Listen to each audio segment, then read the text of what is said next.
What's up, everybody? I wanted to jump on real quick and give you a short introduction to my interview this week with Austin 2 of faithandhealingarts.com, an organization that displays and sells artwork created by childhood cancer warriors, in turn gives that money back to them as a steady stream of income. It is an incredible organization, and I urge you to check them out, faithandhealingarts.com, and you can find them on any social media as well. This interview went so long and did so well, I'm breaking it into two parts. So today you'll hear part one and come back next week for part two. Welcome back to the Childhood Cancer Perspective, and thank you all so much for sticking with me through all of these episodes as I continue to detail the journey of a father, a mother, and siblings after our daughter JC was diagnosed with a rare form of brain cancer in January of 2020. One of the silver linings that comes out of being in or having this type of diagnosis or being in this community is the people that you're able to meet along the way. Social media has been an invaluable asset to us to be able to collaborate with others and work together to make our community bigger, stronger, and more avenues for support.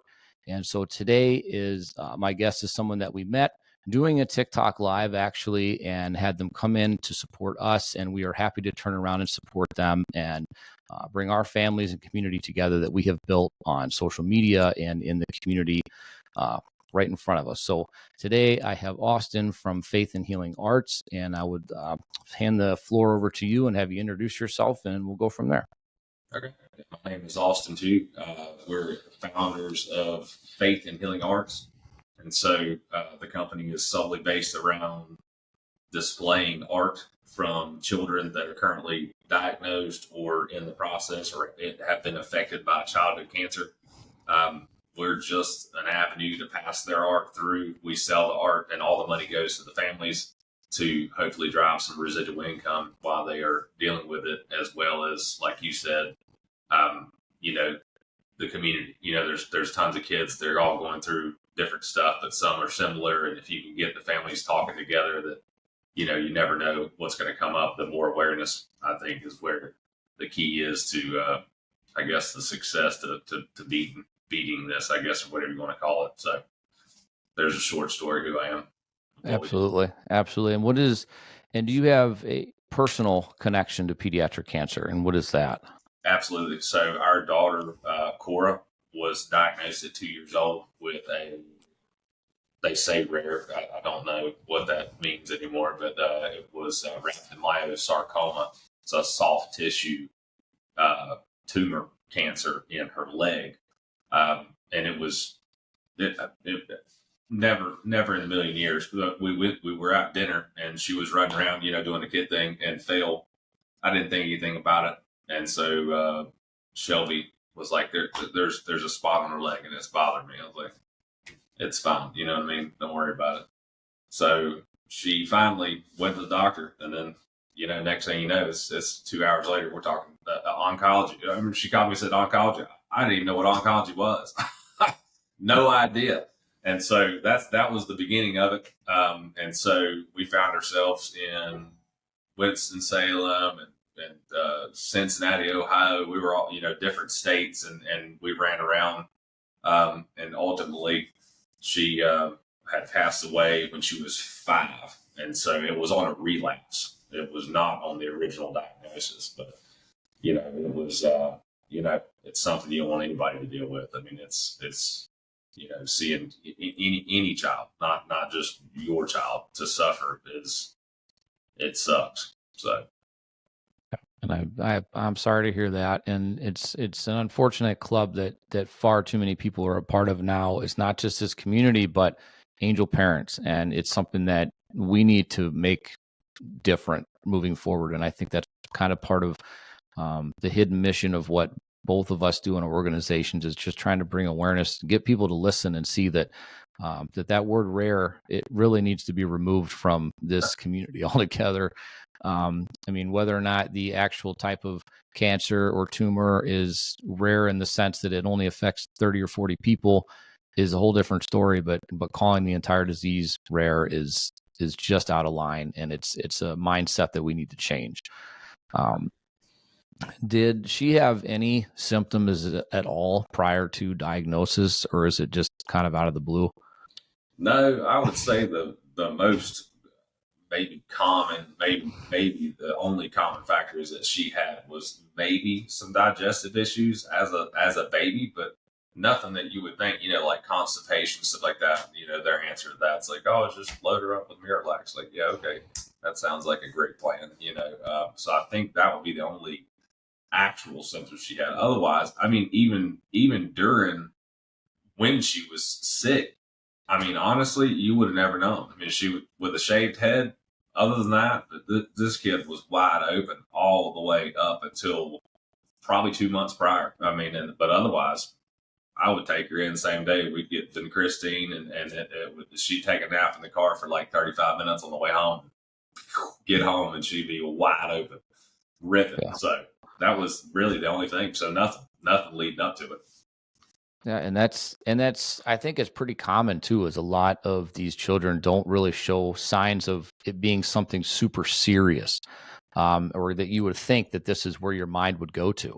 I know that when our daughter was diagnosed, within the first months leading up to when she actually got a diagnosis, it was constipation. It's exactly the same thing they diagnosed with constipation. The child was on more laxatives than she should have not been able to walk straight, Yep. essentially. And it did nothing. It did absolutely nothing. It made no difference. And, they pushed appointments out and appointments out for gastroenterology to look at her and things like that. And we never made it to those appointments because before that, something bad happened. We had to get, CTs and things like that that proved what was really wrong.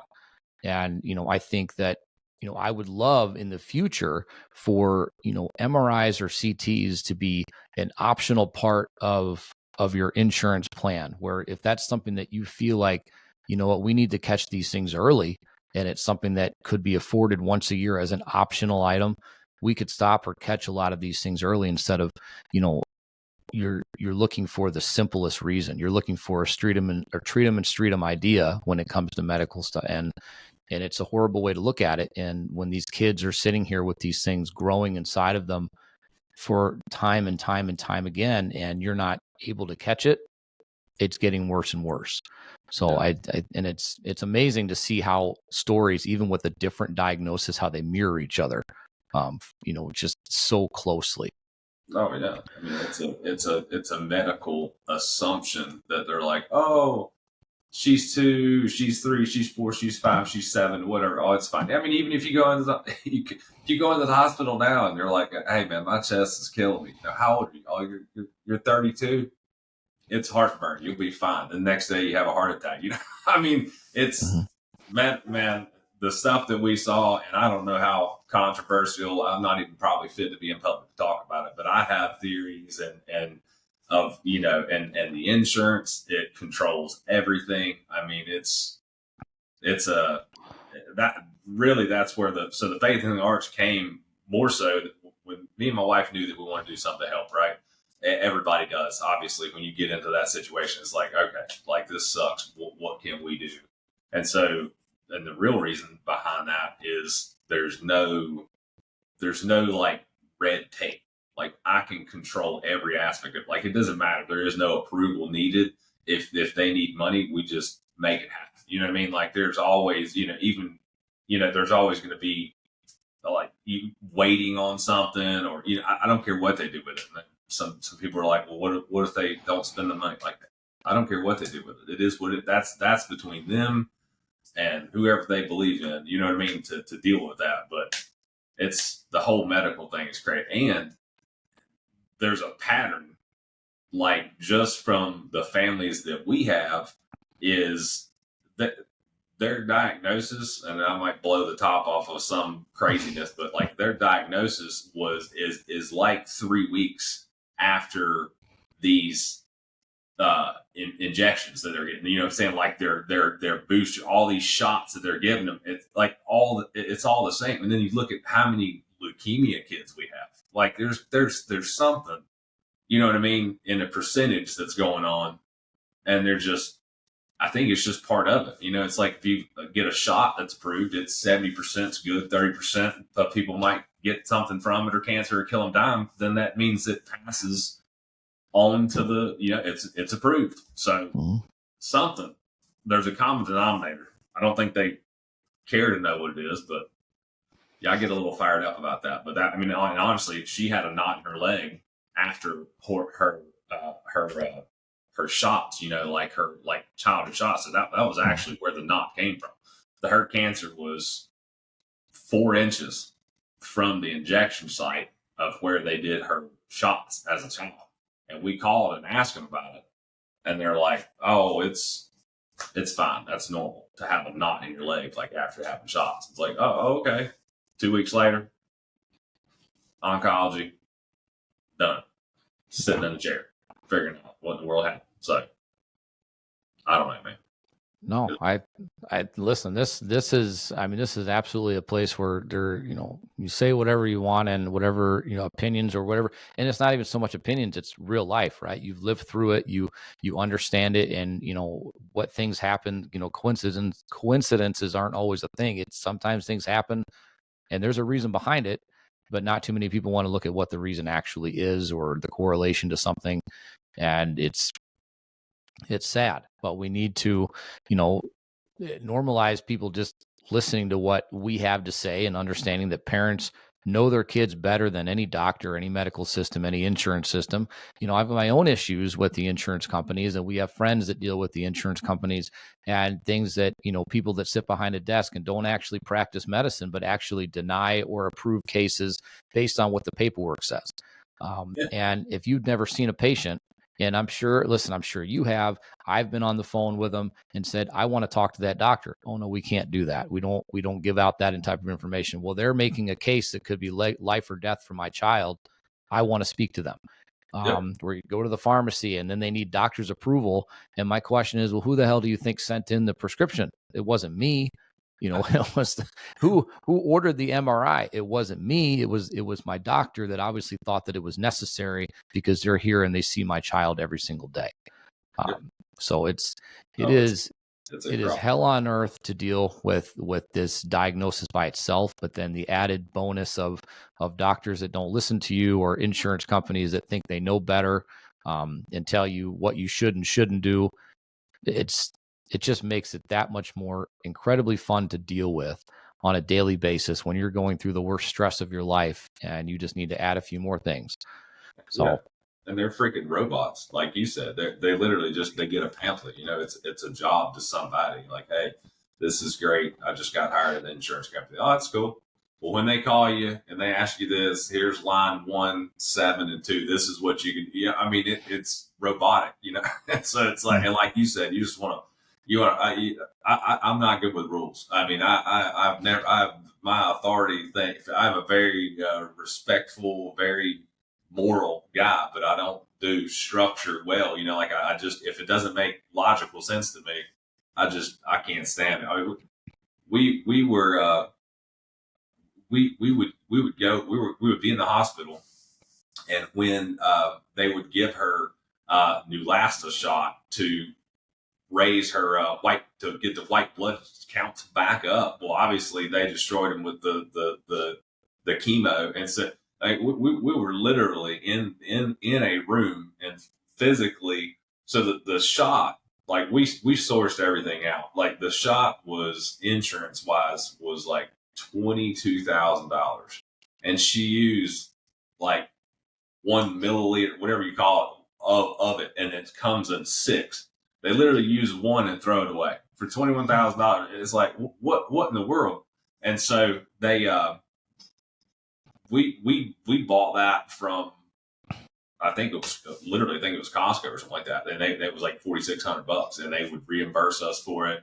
But long story short, we would have to set an appointment in a room to walk through a door to get a Neulasta shot. So they would charge us for another visit to walk from a 10 by 10 room to another 10 by 10 room for a nurse to give her a shot.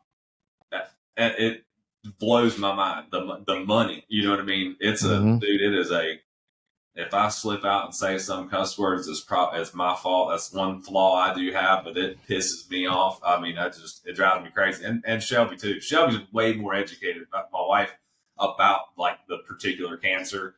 I'm I'm not the smartest guy in the world. So like I can sell and make money, and that's literally the only thing I bring to the table. And so she's very into it. But they have, yeah, tumor samples that we sent off from Cora, and we try to help. But man, we had them email us yesterday, and we're like, yeah, hey, I know this might be a little bit to ask, but you think you would start a crowd fundraiser for $16,000 to pay for one of the interns to help with her tumor?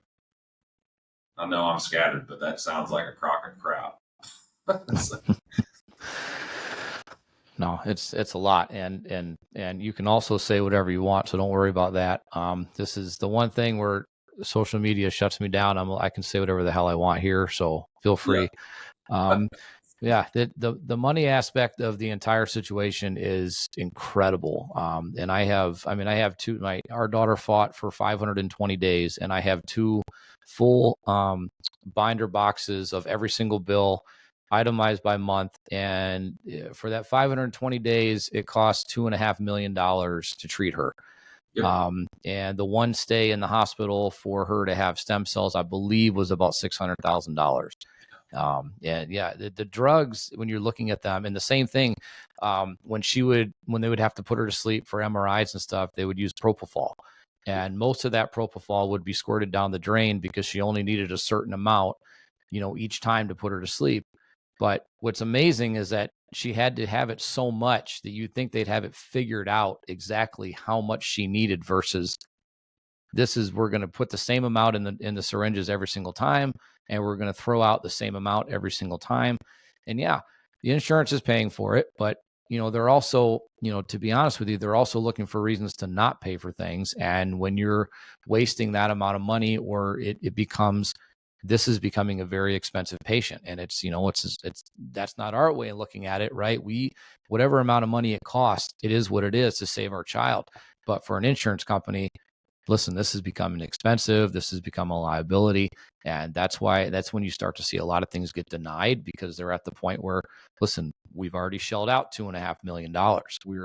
And I remember getting those things in the mail that said, this is not a bill, and looking at her total. And we would just continue to calculate it out and say, holy shit, Jace, $2.5 million your brain is worth right now. And it's incredible what they've put you through. And, and you sit there and look at it, private rooms, and the nurses, and the testing, and this, the helicopter ride that she had to take was $45,000. And it's unbelievable. And I didn't even get to ride on it. And she wasn't, she wasn't, at that point, based on what was going on, she wasn't mentally there enough to even enjoy the $45,000 helicopter ride. But, I remember seeing that come up on the bill and thinking, holy shit. But I mean, it is an expensive disease to treat, but at the same time, it is also a very giant money-making industry for pharmaceutical companies. And this is something that, I don't like, and I don't like to, really give them any acknowledgement at all. We have an event coming up in August, and we're working on funding a company that is saving these drugs that are being put on the shelf because they don't want to spend the money to put them through childhood cancer instances. So they just shelve them so they don't have to worry about paying for them anymore. There are good companies out there, but overall, the industry is built around making money. And unfortunately, once you're better, they're not making it. So, yeah. Oh, yeah.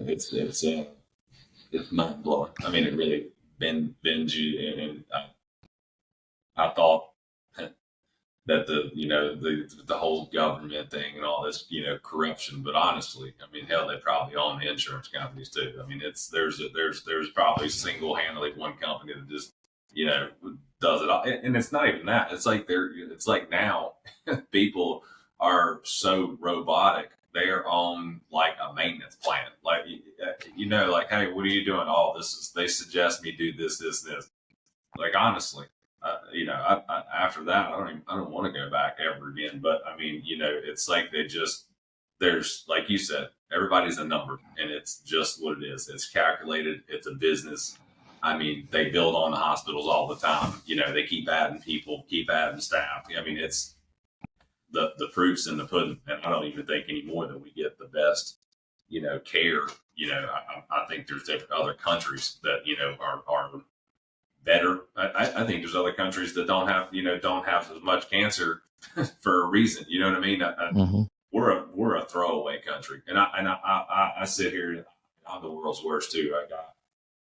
We're high paced in what we do, and it's easy to be wasteful. But like you said, what happens to that mess? Like they pay $20,000 for a shop that you use $1,000 of, but then they don't get you the CT scan for the early recognition of something coming up your way. They're not approving it. It's ridiculous. It's absurd. And then it's your kid. You know what I mean?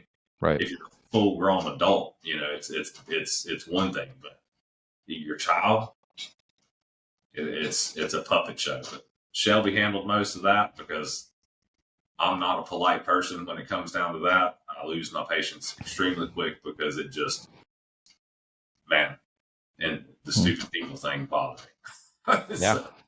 No, that's 100%. And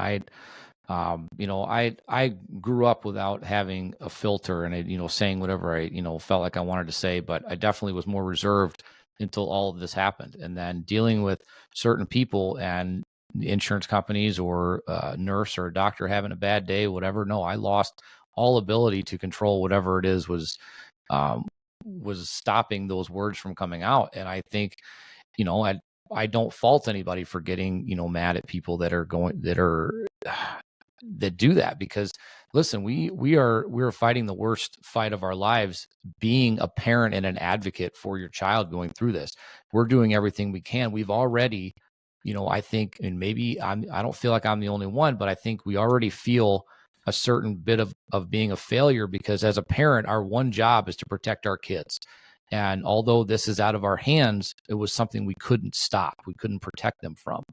And now you're putting all this stuff in front of us and saying, hey, you're not going to do this and you're not going to do that. And you're going to listen to what we're saying. That's it. Carte blanche. We're saying what we're going to say. And far too many people are afraid to ask their doctors questions. They're afraid to question treatments, therapies. They're afraid to read the side effects and change their mind. And a lot of us are thrown into this thinking the doctors have our best interests at heart. They absolutely are going to do everything they can. But, at the same time, there are doctors that, they're very territorial.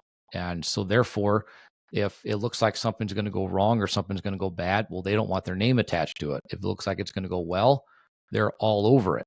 And we've seen that time and time again. And it's a shame, because our kids are not your science experiments. They're not your guinea pigs. They deserve your best care, and they deserve every ounce of what you have in your medical background to give to them. But they also deserve the respect of you listening to us as parents, knowing our children's baselines better than you ever will, because we don't get to go home at the end of the night and shut this off. We don't get to clock out. We are not just another patient. We are your only patient at that moment. And I tell that to people all the time. If you're in the doctor's office, you're in there for an appointment, you are their only patient at that moment. I don't care if they've got 10 other patients waiting and they're behind an hour. I don't care if they've got a golf game, if they've got an appointment. It doesn't matter. You're there and they're there until you let them go, period. And that needs to be 100% understood. Don't be afraid to ask a million questions. Don't be afraid to question their intelligence, if that's what it takes. You know your children's baselines, and if you think something's wrong, it took us months to get our daughter diagnosed. Months, because everybody thought we were crazy. They thought my wife was crazy. She literally felt like they were watching her, putting her in a room, and there was a camera. She thought they think I'm nuts because I keep coming here. I've been to every urgent care, every hospital, and I can't get any answers. And in the end, you want to go back and tell people, I told you so. I knew something was wrong. But that's kind of the world that we live in, and that's the realities that you don't see on famous commercials. Let's put it that way. Yeah. Well, we were. Let's see. The two parts. Two things I was going to say. Like, I think that there's a lot of people that initially get into this industry to make a difference, and then I think the insurance companies cuff them up. You know what I mean? Like, you can be the best person in the world, and then ultimately you're going to get beat down by the industry, and it's just gonna it sucks. So I think a lot of doctors, that's exactly why they got into it. They want to help people. That's what they are. Obviously, you're a giving human being if you're involved in that at all, but then you get bound up, and that was with the naughty. This is completely unrelated, but when we were, so her treatment was, it was I think they call it back. So it was invented in like 1936, and you're sitting in a room, and that was the other thing of getting involved in like the awareness thing. Like, you could be the biggest country in the whole world, and then when they tell you that, you're sitting in a room, you feel like you're alone. You know what I mean? So there's nobody like, and you have to make a decision like quick. It's like, hey, you got to go right or you got to go left. Like, left is this, and right's that, and you're just like, holy shit! I wish I could just talk to somebody that's been through this. Like, I don't know what to do. We don't know what to do. She's two, man. You know what I mean? And so, yeah, I mean, I've my brain is all over the place, but yeah, I mean, it is mind bending. You know what I mean? And I, like you said, feeling like a failure. Dude, I push and push and push and push. Shelby does the same thing, and yeah, man, you feel like you're not doing shit. I mean, to everybody else, maybe they're like, dude, like, how are y'all like doing what you're doing? Like, what are you doing? I still feel like a damn failure. So, and I will, I'll continue to do so. Until something happens, good, bad, or indifferent. Yeah. I think the awareness thing is huge. It's and that's a big part of the whole rare conversation. Like you said, particularly what your daughter went through, what our daughter went through. Like, it's that, yeah, that's rare. Childhood cancer, it's like every week. You know what I mean? It's yep. There's somebody popping up with it. So yeah, no, yeah, I don't. The rare thing drives me crazy. I hate hearing it. I hate hearing that, I hate going to Washington every year and them touting how they've raised the funding to 8%. And I'm thinking I don't know what you're excited about. It's like saying, I'm excited the gas prices got to $3 today. Yeah. Like, what are we what are we excited about 8%? I mean, you have a population that is like 70 or 80 million people in the US, then they should be getting 50% of the funding, because the reality of it is that a lot of the research that goes into adult cancers comes from the research you're gaining from pediatrics. And that's another thing. And pediatric and adult cancers are not the same thing. Leukemia, the exact same strain, the exact same everything in a child and adult, it is different. It will attack them differently. It reacts differently to drugs.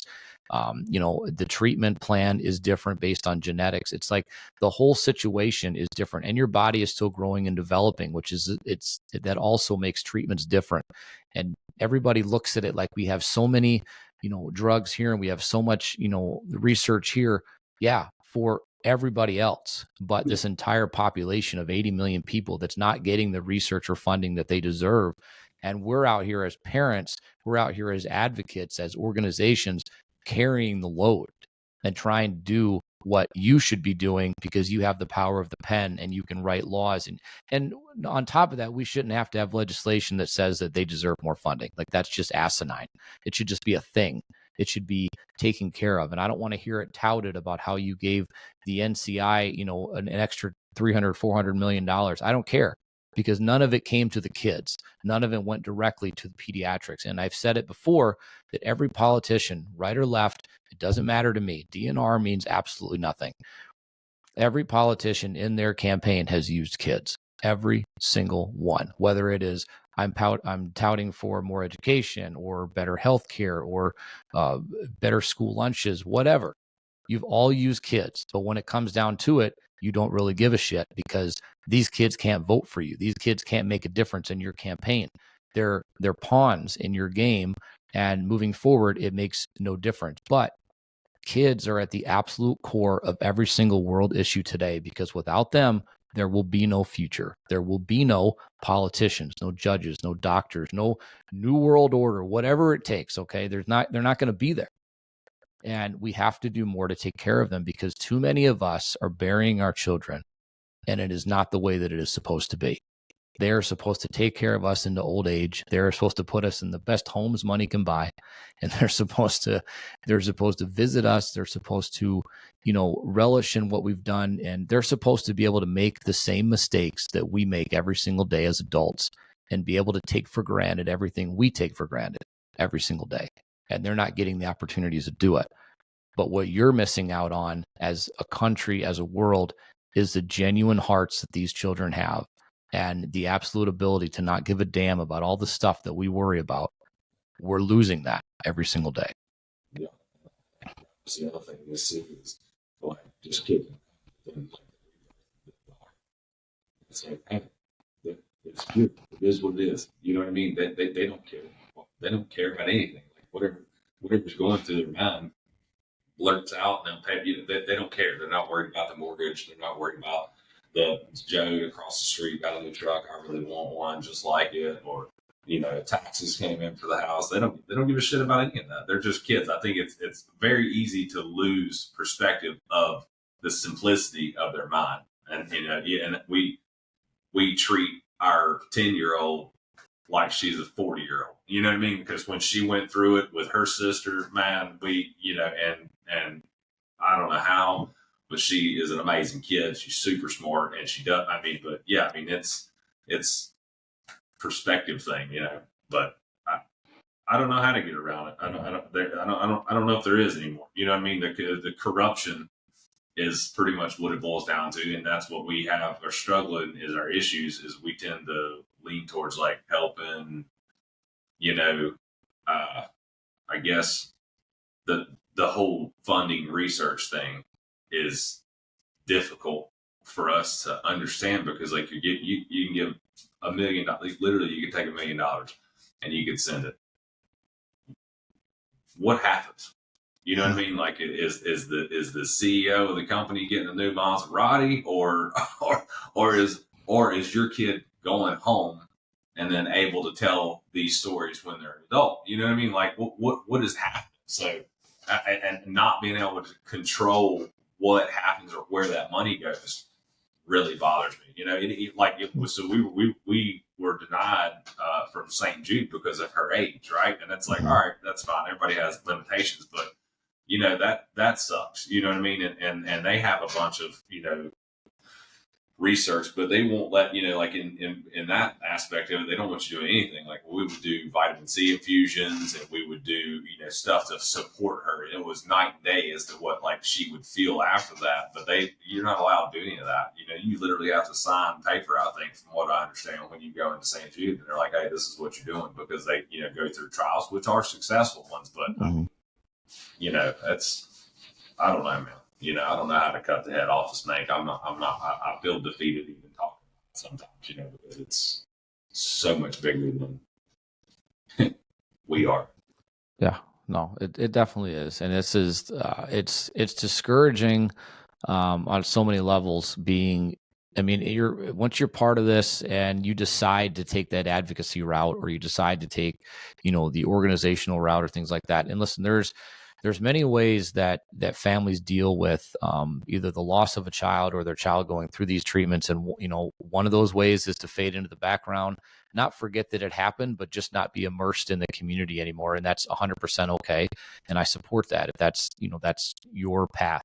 But then there's others, like us, who kind of jump into it head first and you just kind of make it a path, or make it a mission, a passion to make some kind of change. And it is discouraging on so many levels, because I think we get more denials, and we get more times that we're turned away from support or funding and things like that. And trying to, the answer that we get a lot when we're trying to get funding is your giving priorities, or our giving priorities, don't line up with your mission. And I'm still trying to figure out what that means, because yes, if I shit. it's like I don't just, honestly, just like, and I'll copy and paste these responses, and I'll take their names out, because I don't want to do, but I'll copy and paste the responses and put them on social media and say, I don't understand it. Okay, if you're, whatever, you're a defense company or you're a construction company, and, obviously supporting kids is not in your general mission of what you do as an organization. But at the same time, we're part of the community that supports you, that gives you business, that pays your bills, that allows you to be here, whatever.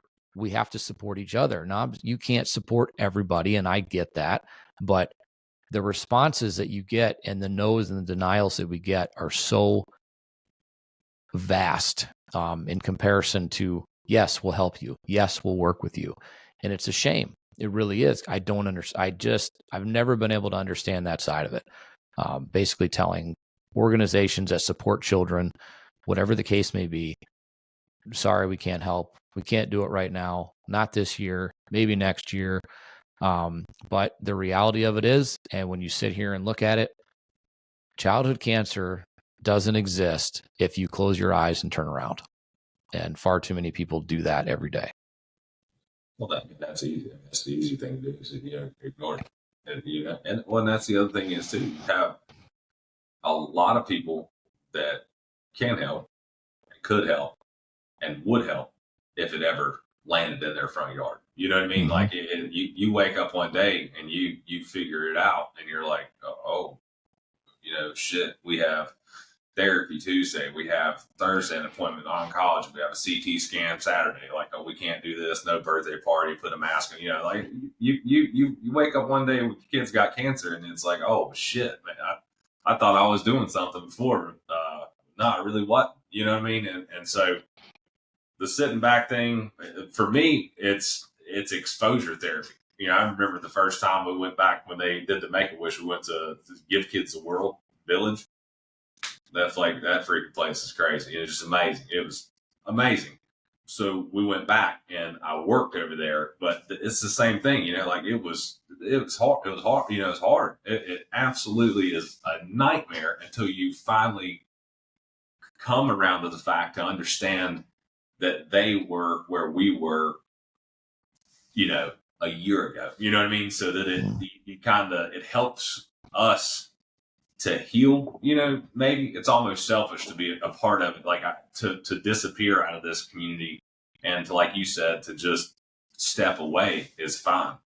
If I did it, I would lose my mind. You know what I mean? Like I would go crazy. And I do think that something's going to come up, of this, and even if it's awareness or whatever. But I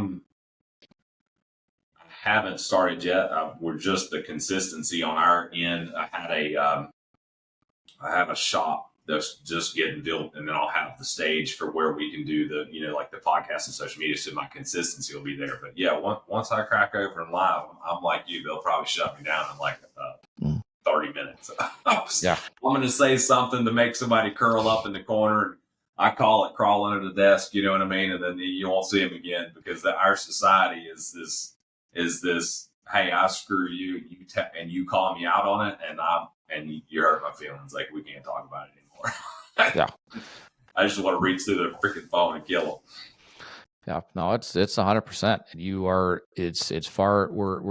We're in a time now where you can't say anything to anybody without being worried about whether or not you're going to offend them. But, and to me, and I've always said this, and my business partner will tell you the same thing. If I say something and it offends you, and it makes you feel some type of way, there's probably a reason for that.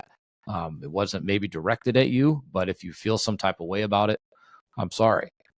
But we're all entitled to, whatever opinions we'd like to have, whether they're right or wrong. It's an opinion. It's our feelings. And this is our absolute daily life that we have to live every single day. And like I said, we don't get to shut it off. We don't get to go home at the end of the night and say, okay, or we don't get to, say that, well, it's the weekend, it's a Saturday, or it's a Friday night, it's a Sunday morning, so surgery can wait till Monday. No, like, we're here 24 hours a day, 7 days a week. This is what we live. This is what we do. We don't get to shut it off and go away. So I wish that more people understood that and understood what it is to be part of this community, and also understood that what you guys see. So anybody watching or listening, what you see on the outside from us every single day is what we allow you to see, what we allow you to be part of. And there's so much that goes on behind the scenes. There's so much that goes on behind these eyes, okay, that you don't see and you don't understand and you don't feel, because number one, we don't want to share it with you, or we just don't feel like you could handle it.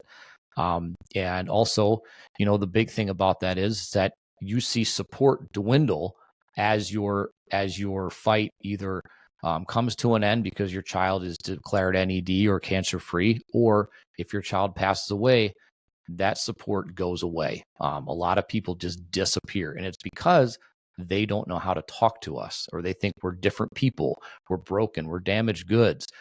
When we have so much to offer and so much that we want to share, but everybody's like, you know what, I'm just going to back off because I don't know what to say. I don't know how to treat you, and then they just disappear. And that's honestly, ghosting, I think, is the worst thing that you can do. I'd rather you say the wrong thing, allow me to correct you, but if you choose to disappear, then you were in the support circle for the wrong reasons.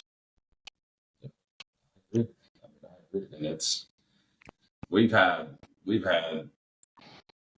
obviously no names, anything in particular. We had some people that once we launched the faith in the arts, gone, just gone. Like, and it was like, what happened? Where'd you go? Like, what's going on? And I'm not saying this to be, like rude or arrogant. Something that's like, well, it's a pretty cool idea, and like, I feel like that we're going to run with it and be, it's going to be successful. It's going to help the kids, the parents, for whatever they want to do with it. But yeah, I mean, it's just like, it's disappeared. But then they're like, oh yeah, we're praying for you. We'll support you. It's like, oh, okay.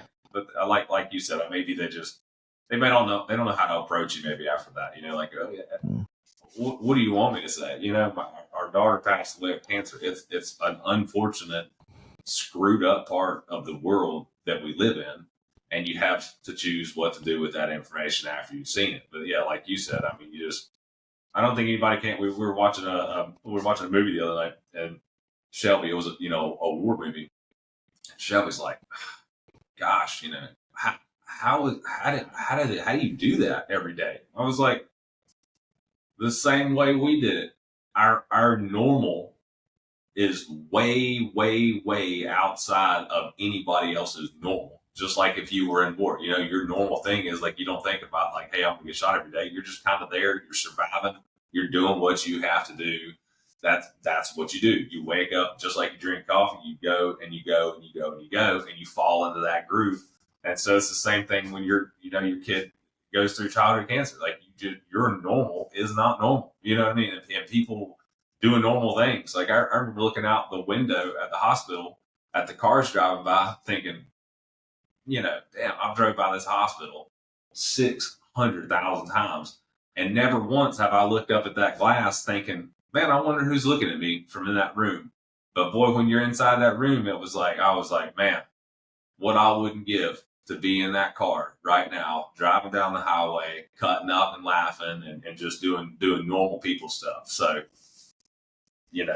our cancer family's normals are not normal. It's way outside of it. And I wish that people could understand it without going through it. You know what I mean? That's right. That's the biggest deal. Yeah. No, I always tell people that we don't truly want you to understand what we're going through. We just want you to really kind of listen to us and realize that this is a serious problem. And as much as it's not meant as a fear tactic, it can happen to anybody at any time. And as you're sitting next to your kids, as you're sitting there watching TV, whatever, on the playground, dropping them off at school, understand that we were all doing the same exact thing the day before our children were diagnosed, not thinking that anything was that we were going to be essentially a commercial, that we were going to be that family that we saw on TV, and it's like, God, that's sad. I can't even imagine what they're going through. And now we're those families. We're the ones that are dealing with, the loss of a child and going through anniversaries and birthdays now without them, and watching milestones of our other children. And, I've said before, I think that, I have two older children, an 18-year-old and a 16-year-old coming up here in a month. And I think every single year since JC's passed, I think it's been harder, because I'm now seeing them get to milestones that she will never get to.